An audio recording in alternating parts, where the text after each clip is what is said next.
안녕하십니까. 저는 2022학년도 초등교원 임용경쟁시험을 합격하여 현재 초등교사로 일하고 있는 임찬양이라고 합니다.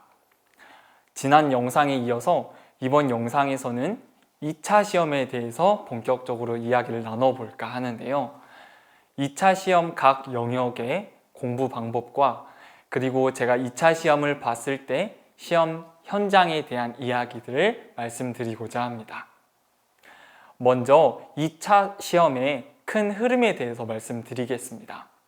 11월에 1차 시험을 본 뒤 합격자 발표가 나고요. 보통 11월 말에서 12월 초 2차 시험을 준비하게 됩니다. 그리고 그 다음 연도 1월에 2차 시험이 준비되어 있는데요. 저는 12월 초에 공부를 시작해서 약간 늦은 감이 없지 않아 있었습니다. 보통 11월 말에 공부를 시작하는 편이고요. 하루에 조금씩 그 시간을 늘려가면서 1차 시험과 비슷하게 준비를 하시면 됩니다. 2차 시험이 1차 시험과 가장 다른 점은 바로 스터디라고 이야기를 할 수 있겠습니다. 1차 시험 같은 경우에는 제가 이전 영상에서 말씀드렸던 것처럼 꼭 필수적인 사항이 아니었습니다.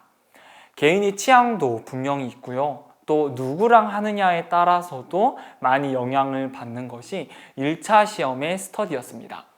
그러나 2차 시험 같은 경우에는 직접 누구 앞에서, 직접 심사위원 앞에서 시연을 해야 하는 것이 2차 시험이기 때문에 이 2차 시험은 특별히 스터디원들을 모아서 스터디의 형태로 공부를 하는 것이 가장 효율적인 방법입니다. 2차 스터디의 역할은요, 우리가 심층 면접 또는 수업 시연, 영어 면접, 영어 수업 시연을 준비함에 있어서 직접 심사위원 앞에서 하는 것 같은 느낌을 주기도 하고요. 직접 시험과 비슷한 현장, 비슷한 문제로 진행을 하기 때문에 실제 시험 현장에 대한 적응력을 높일 수 있다는 장점이 있습니다. 이 2차 스터디는 우리가 2차 시험을 준비하는 즉시 스터디와 함께 공부를 시작하게 되고요. 보통 심층 면접, 수업 실연, 그리고 교수학습 가정안, 그리고 영어와 관련된 면접과 수업 실연을 한 세트로 묶어서 하루에 적게는 한 번, 많게는 2번의 텀을 돌리면서 진행하게 됩니다. 이도 1차 시험 스터디와 마찬가지로 일주일에 한 번, 2번 정도로 시작했고요. 이제 시험과 가까워졌을 때는 매일매일 만나면서 방금 말씀드린 이 3가지를 한 세트로 해서 하루에 2번 정도 돌리며 공부를 했던 기억이 있습니다. 이 스터디를 공부하면서 가장 중요한 것은 다른 스터디원들의 2차 시험 시연을 보고 알맞은 피드백을 제공하고 그 피드백을 받는 것인데요. 아무래도 2차 시험을 준비하다 보면은 내가 시험을 응시했을 때 또는 시연을 했을 때 내가 인식하지 못했던 말들을 하기도 하고요. 불필요한 말들이 섞여져 있기도 합니다. 따라서 내 스터디원들이 나의 시연을 보고 여러 가지 피드백을 제공해 주고 그 피드백에 맞춰서 나의 시험을 또 나의 시연을 조금 더 알맞게 수정해 나가고 발전시켜 나갈 수 있다는 데에 있어서 스터디는 가장 큰 장점으로 작용합니다. 또 스터디는 이 같은 스터디원들의 수업만 계속해서 보면은 많은 관점에서 여러 가지 시연을 볼 수 없기 때문에 다른 스터디와 함께 교차해서 진행하기도 하고요. 또 이 스터디를 진행해 나가는 과정에 있어서 나만의 틀, 나만의 도구, 나만의 무기 같은 것들을 하나씩 만들어 나가기도 합니다. 따라서 1차 시험과 다르게 2차 시험에서는 스터디가 차지하는 부분이 굉장히 크다라고 말씀드릴 수 있겠습니다. 다음으로는 이어서 2차 시험의 다양한 영역 시험들을 어떻게 공부하면 좋을지, 또 어떤 전략으로 공부하면 좋을지 살펴보겠습니다. 먼저 심층 면접부터 살펴보겠습니다. 심층 면접은 지역마다 조금씩 그 형태와 문항의 개수가 다르긴 한데요. 일반적으로 구상할 수 있는 시간을 준 뒤 그 답변을 준비해서 말하는 구상형 문제와 그 자리에서 직접 문제를 확인해서 그 자리에서 답해야 하는 즉답형 문항 2문제에서 3문제로 구성되어져 있습니다. 심층 면접을 대비하기 위해서 공부하는 방법은요, 먼저 교재를 사용하는 방법이 있습니다. 시중에서 판매되고 있는 심층 면접 대비 문제집이 정말 많이 나와 있고요. 그 안에서 기출 문제가 분석되어져 있거나 연습 문제가 나와 있는 경우가 많습니다. 따라서 교재를 구매하셔서 그 문제에 직접 시연해보고 면접해보는 과정을 통해서 심층 면접을 준비하시는 게 좋을 것 같네요. 두 번째는 구상 시간을 잘 생각하면서 공부하는 것이 필요합니다. 심층 면접은요, 내가 구상형 문제를 준비할 수 있는 시간이 분명히 정해져 있고요. 구상형 문제와 즉답형 문제를 내가 말로 풀어내야 하는 시간이 분명히 정해져 있습니다. 따라서 구상형 문제를 보고 준비한 것을 시험장에서 제대로 이야기하고 또 즉답형 문제를 읽고 그 자리에서 바로 제한된 시간 안에 이야기를 해야 합니다. 따라서 이 심층 면접을 준비할 때에는 구상 시간을 잘 생각하며 공부하는 것이 필요합니다. 아무래도 즉답형 문제는 그 자리에서 문제를 읽어야 하고요. 내가 어떻게 말할 것인지를 그 자리에서 생각해야 합니다. 따라서 내가 시험을 볼 때 어떻게 시간을 분배할 것인지, 얼마만큼의 시간을 쓸 것인지를 분명히 생각하고 연습하는 것이 필요합니다. 세 번째는 논거와 논지를 잘 생각하는 것입니다. 심층 면접은 최대한 깔끔하고 군더더기 없게 심사위원 앞에서 말하는 것이 중요합니다. 일반 면접도 마찬가지인데요. 나의 이야기, 쓸데없는 말을 장황하게 늘여놓다기보다 이 심층 면접에서 묻고자 하는 내용에 정확하게 이야기를 하는 것이 가장 중요합니다.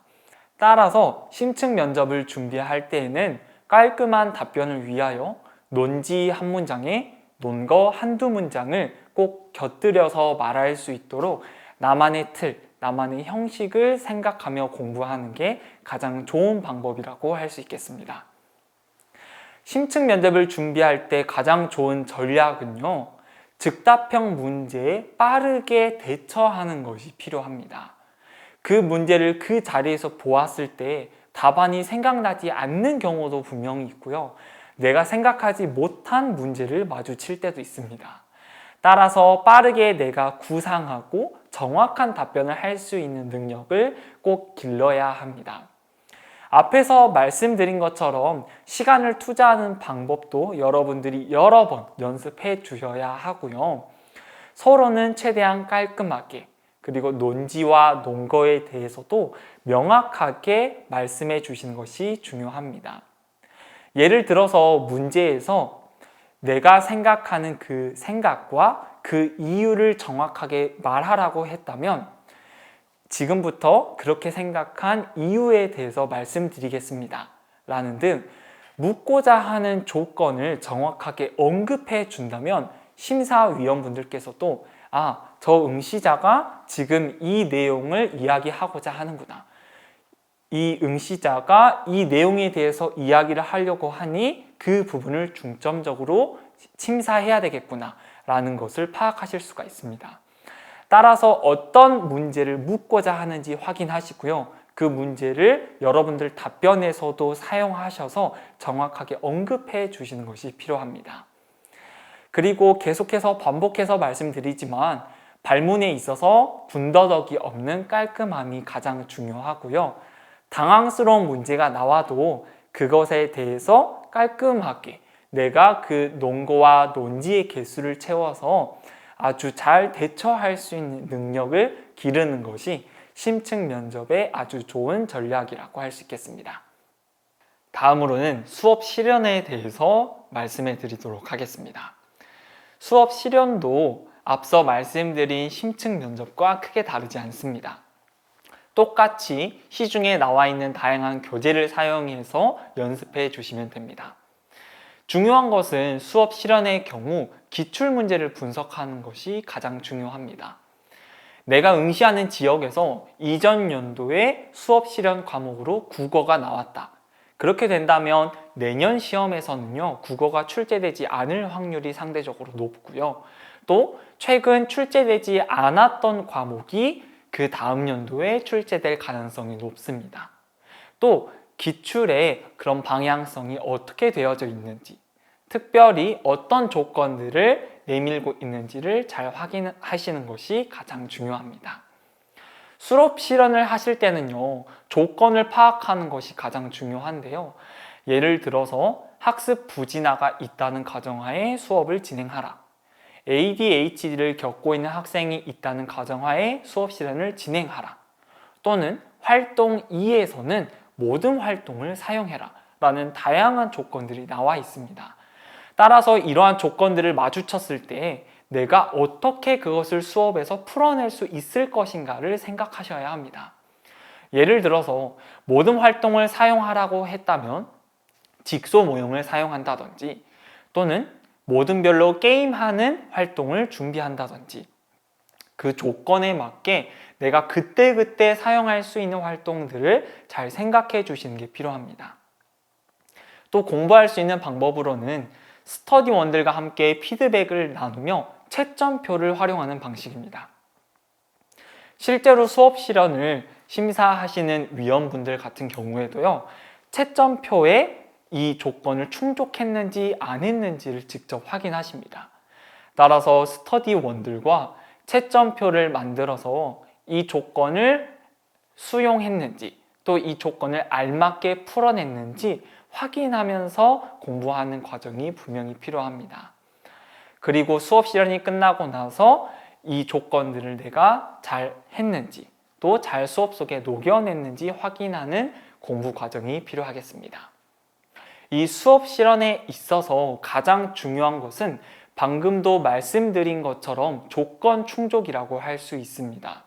이 조건을 이 수업 속에서 녹여냈느냐, 아니면은 실행하지 못했느냐는 이 수업 실현의 점수를 결정짓는 가장 큰 요소입니다. 따라서 내가 이 조건을 수행했는지 확실하게 언급하는 것이 필요합니다. 예를 들어서 다문화 학생이 학급에 있음을 가정에서 수업하라는 조건이 있다면 순회 지도를 하거나, 또는 학생들에게 개인 지도하는 과정에 있어서 혹시 한국어가 어렵다면 이것을 사용해도 좋습니다. 또 한국어가 서툴다면 다른 방법을 사용해도 좋습니다. 같이 조금 더 다문화 학생이 교실에 있구나 라는 것을 심사위원들이 아실 수 있도록 그러한 조건들을 조금 더 드러내서 사용하신다면 조건 충족에 있어서 더 좋은 점수를 받으실 수 있습니다. 심사위원분들도요, 정말 많은 응시생들을 채점하시기 때문에 정말로 피곤하시고 또 지루하시기도 합니다. 따라서 이렇게 확실하게 언급을 해주신다면 선생님들께서도 더 채점할 때 용이하시고요, 했는지 안 했는지 그 조건 충족의 여부를 더 깔끔하게 확인할 수 있습니다. 그리고 두 번째는 과목에 따른 진행 방법입니다. 국어, 수학, 사회, 과학 중에 어떤 과목이 나올지가 모릅니다. 따라서 국어 또는 수학, 사회, 과학에서 내가 이 과목에 직면했을 때 어떻게 수업을 풀어나가야 할 것인가에 대해서 여러분들이 한번 고민해 보시는 게 좋을 것 같습니다. 예를 들어 과학 같은 경우는 이러한 활동을 한다든지, 수학 같은 경우는 이러한 발문으로 수업을 시작한다든지, 자신만의 틀이 있다면 조금 더 손쉽게 이 영역 시험을 준비할 수 있습니다. 다음으로는 이와 관련하여 나만의 수업 전략을 가지는 것이 필요합니다. 예를 들어서 나만의 수업 구호를 만들어도 좋고요, 수업을 정리할 때 쓸 수 있는 나만의 방법을 사용하셔도 좋습니다. 물론 이것들은 계속해서 연습하고 시연하는 과정에서 나만의 것으로 만들 수 있는 과정이 필요하기 때문에요, 너무 조급하게 생각하지 마시고 내가 사용할 수 있는 무기, 내가 사용할 수 있는 전략이 무엇인지 잘 생각하시는 게 좋을 것 같습니다. 그리고 이어서 AI 관련하여 저는 조건도 많이 충족했습니다. 요새 컴퓨터 관련, 코딩 관련 이러한 조건들도 많이 제시가 되는 상황이기 때문에요. 예를 들어서 학습에 있어서 어려움을 겪는 학생 같은 경우 AI 스피커를 한번 사용해 볼까? 태블릿에서 모르는 단어를 한번 사용해 볼까? 이러한 역량들을 함께 사용한다면 조금 더 심사위원에게 좋은 이미지, 좋은 인상으로 남을 수가 있습니다. 그리고 수업 실현 같은 경우도 저희가 15분이라는 시간 안에 이 실현을 모두 다 마무리해야 합니다. 따라서 수업을 하다 보면 생각보다 시간이 길어지는 부분도 분명히 존재하기 때문에 앞부분에서 시간을 많이 사용했다면 뒷부분에서 융통성 있게 시간을 줄여서 정해진 시간 안에 조건을 충족할 수 있도록 하신다면 좋은 점수를 얻으실 수 있겠습니다. 이어서 수업 동선도 생각을 해주셔야 합니다. 실제로 아이들이 있다는 가정 하에 수업이 진행되기 때문에요. 각각 모듬 또는 학생들의 위치 이런 거 하나하나 세세하게 생각해 주셔야 합니다. 따라서 교사가 순회 지도를 하면서 그에 맞는 피드백을 제공하고 있느냐가 조건에 포함될 수도 있으니까요. 다양한 제스처 또 교사의 순회 지도도 한 번씩 연습해 본다면 수업 시간을 준비하는 데에 어려움이 없을 것이라고 생각합니다. 다음으로 영어 면접, 영어 수업 실현과 관련한 영어 관련된 부분을 묶어서 설명드리겠습니다. 이 영어 관련한 시험을 준비하는 방법으로는요, 기출 문제를 많이 풀어보는 것이 중요합니다. 영어와 관련된 부분이 양이 생각보다 복잡하기도 하고요. 어떤 내용에 초점을 두느냐에 따라서 다양한 수업을 시연하게 될 수도 있습니다. 따라서 기출 문제의 모범 답안을 꼭 확인하시고요. 나만의 틀을 만드는 것이 그 무엇보다 중요합니다. 영어에서도 듣기, 말하기, 읽기, 쓰기, 또 이외의 문법이나 또는 노래를 사용하거나 게임을 사용하는 등 다양한 영역들이 존재합니다. 예를 들어서 듣기를 시연하라고 했을 때 나만의 듣기 시연 틀을 사용할 수 있을 정도로 그 형식과 틀을 만들어 주신다면 영어 수업 시연을 하는 데 있어서 큰 어려움이 없을 것이라고 생각합니다. 영어 관련해서 또 마지막으로 공부할 수 있는 방법은요, 내가 자주 쓰는 단어, 자주 쓰는 문장을 만드는 것입니다.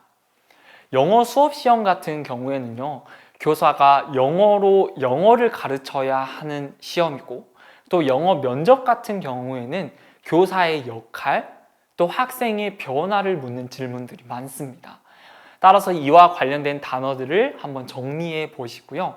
그 단어들이 중복되지 않도록 여러 가지 문장을 만들어서 익숙해질 수 있도록 연습하는 것이 좋아 보입니다. 또 영어는 우리가 시험을 떠나서 공부를 한다고 하더라도 직접 사용하고 직접 써보는 것 말고 다른 방법은 사실상 그 중요성이 떨어집니다. 따라서 여러분들이 직접 스피킹 연습을 많이 해보시고요. 친구들 또 스터디원들과 대화하고 영어를 이야기해보는 과정을 많이 가지신다면 영어 관련된 시험에 있어서 많은 자신감을 얻으실 수 있을 것입니다. 영어 관련된 전략으로는요, 아까 말씀드린 것처럼 맞는 틀 또는 맞는 활동을 만들어 주시는 것이 가장 중요합니다. 또 내가 입에 익숙해질 수 있도록 계속해서 반복해서 연습하고 나의 문장으로 만들어질 수 있도록 익숙해지는 것이 가장 중요합니다. 영어를 발화할 때 그 문장이 굉장히 어색하지 않도록 유창성 있게 들릴 수 있도록 계속해서 연습하는 것만이 가장 큰 방법입니다. 말씀드린 것처럼 자주 쓰이는 문장을 만드는 방법도 좋고요. 저 같은 경우에는 단어나 문장 스피킹을 연습할 수 있는 어플리케이션을 많이 이용했습니다. 그래서 발음도 직접 들어보기도 하고요. 내가 직접 읽어보고 또 그곳에서 문장에 대한 아이디어도 많이 얻었으니까요. 이러한 어플 또는 프로그램을 사용하시는 것도 가장 좋은 방법이라고 생각합니다. 심심하거나 지루할 때 친구하고 영어로도 한번 대화해 보시고요. 최대한 영어와 친해지고 친숙해질 수 있도록 한다면 영어 관련된 시험을 준비하는 데 큰 무리가 없으리라 생각됩니다. 앞서 이야기한 것들을 종합해서 2차 시험의 각 시험들을 전체적인 전략으로 묶어서 말씀드리겠습니다. 가장 중요한 것은 채점표를 직접 만들어서 시험 준비를 하는 것이 너무나도 좋은 전략이고요. 문제를 직접 만들어 보는 것도 좋습니다. 문제를 만들다 보면은 어떤 거를 의도하고 이 문제를 출제했는지를 알 수 있고요. 특별히 수업 실현 같은 경우에는 시중에 나와 있는 문제들의 양이 많지가 않습니다. 따라서 문제들을 직접 만들어 보면서 출제자의 의도를 파악하는 것도 중요해 보입니다. 또 나만의 무기, 나만의 전략, 나만의 틀을 만드는 것도 분명히 중요하고요. 또 실제 시험장에서는 정장과 같이 평소 복장과는 다른 불편한 의상을 입고 시험에 응시하게 됩니다. 의상이나 복장이 사람의 분위기나 느낌을 좌우짓는다는 말이 있는 것처럼 그 의상을 직접 입어보고 연습하는 것도 추천드립니다. 내가 제스처를 하거나 또는 동선에 맞게 순회 지도를 할 때 그 의상이 불편한 경우도 분명히 있을 것이고요. 또 실제 시험 현장에서 의상과 관련된 이슈가 생길 수도 있으니까요. 여러분들이 의상을 입고 연습해보는 것도 좋은 방법일 것 같습니다. 또한 우리가 직접 구호로 풀어내는 시험이 2차 시험이기 때문에 반언어적인 표현, 비언어적인 표현도 잘 사용해 주시는 것이 필요합니다. 아무래도 자신감 있는 언어 또는 말투, 우리가 하는 제스처나 태도 같은 것들도 심사위원들은 분명히 다 보고 있으니까요. 여러분들이 하는 제스처나 말투, 내가 사용하는 단어, 내가 사용하는 지도 방법 이런 거 하나하나까지 세부적으로 고민해 보시고 생각하셔서 이런 것들도 충분히 연습될 수 있도록 시험 준비 과정에서 신경 써주셔야 할 것 같습니다. 마지막으로 2차 시험장 현장에 대한 이야기를 잠깐 들려드릴까 합니다. 1차 시험과 크게 다르지는 않고요. 전자기기를 제출하고 개인 물품을 제출한 뒤 순서를 추첨한다는 점에서 1차 시험과 조금 상이합니다. 이 순서에 맞춰서 구상실이라는 곳으로 이동하게 되고요. 구상실에서 구상 시간을 가진 뒤 시험실로 이동해서 시험에 응시하게 됩니다. 우리가 순서를 추첨하게 되면은 가장 끝번호가 걸리기도 하는데요. 저 같은 경우도 시험 마지막 날 가장 끝번호가 걸렸던 기억이 있습니다. 그런데 대기 시간에는요, 책이나 관련된 자료들을 볼 수가 없습니다. 따라서 대부분 응시생들이 체력을 보충하기 위해서 간식을 먹거나 잠을 자기도 합니다. 여러분들이 보게 될 시험 번호나 순서에 맞추어서 체력 보충을 꼭 해주셔야 하고요. 내가 어떻게 발문할 것인지에 대해서 계속해서 리마인드 하는 과정들을 대기 시간에 해주셔도 됩니다. 멘탈이나 우리가 정신적으로 관리하는 부분도 분명히 존재합니다. 심사위원들의 분위기에 압도되는 경우도 있고요. 고개를 끄덕이시며 웃어주시는 심사위원도 계시는 반면에 조금 무게가 있으신 심사위원들도 분명히 있으십니다. 그렇게 되면 내 손도 떨리게 되고요. 목소리도 떨리게 되고요. 이 시험장 분위기에 압도되는 경우도 굉장히 많습니다. 하지만 우리가 떨리는 과정이지만 우리가 해야 하는 것이 분명히 있으니까요. 자신감 있게 나를 뽑아주시는 심사위원이라고 생각하고 자신감 있게 응시하신다면 분명히 좋은 점수를 얻으실 수 있을 것이라고 생각합니다. 또 2차 시험은 이틀, 3일 이렇게 장기로 진행되는 경우가 있습니다. 그렇기 때문에 여러분들이 체력적인 관리를 해주시는 것이 정말 필요합니다. 오랜 시간 동안 대기도 해야 하고요. 짧은 시간 안에 모든 정신력을 집중해서 시험에 응시해야 합니다. 시험 전날이나 당일날 준비해야 하는 것들을 미리미리 준비해 주시는 것이 좋고요. 조금 더 부족함이 없을 수 있도록 시험장에 가기 전 최종 마지막 점검을 꼭 해주시는 것이 좋을 것 같습니다. 또 저 같은 경우에는 코로나19 상황과 관련해서 방역과 관련된 다양한 에피소드나 상황들도 있었습니다. 고열이 되게 되면 격리 조치가 돼서 별도의 시험장으로 이동하게 되기도 하고요. 또 마스크를 쓰다 보니까 아무래도 불편한 점들도 분명히 있습니다. 따라서 우스갯소리로 친구들과 스터디를 하면서 어떤 마스크를 쓸 건지에 대해서도 많은 이야기를 했었고요. 실제 시험 현장에서도 불편하지 않도록 조금 더 익숙해지는 과정들이 있다면 시험 현장에서 당황하지 않고 더 좋은 결과로 이어질 수 있는 과정을 거치실 수 있을 것입니다. 이렇게 오늘 영상에서는 2차 시험에 관한 세부적인 내용들, 또 현장의 이야기들을 한번 나눠봤는데요. 다음 시간에서는 이 영상과 관련하여 또 전체적인 임용고시 방향과 관련하여 여러분들이 어떤 것들을 함께 준비하면 좋을지, 또 현장에서는 어떤 이야기들이 숨어 있을지 함께 이야기 나눠보도록 하겠습니다. 그러면 다음 영상에서 만나겠습니다. 감사합니다.